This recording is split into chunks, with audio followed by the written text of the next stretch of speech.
Alam mo bang sa kasaysayan natin ay may 17 presidente? 2 dito ay babae. Noon hindi talaga ako namamangha sa isang babaeng pinuno.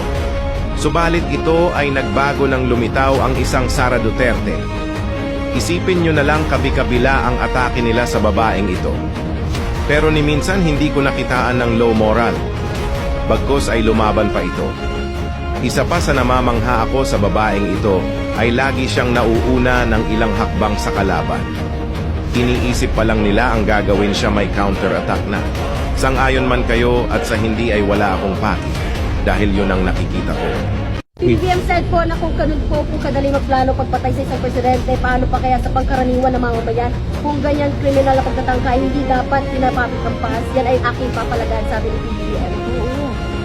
Diba? Kumalag na yung buong bayan, yung pinatay ng pamilya nila si Benito Aquino. Kung sasabihin na raw kayo ng NBI, I would gladly answer yung gusto nilang mga tanong na ipasagot.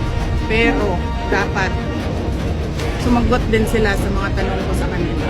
Mag-uusap na lang kami doon pag nandiyan na yung Supreme.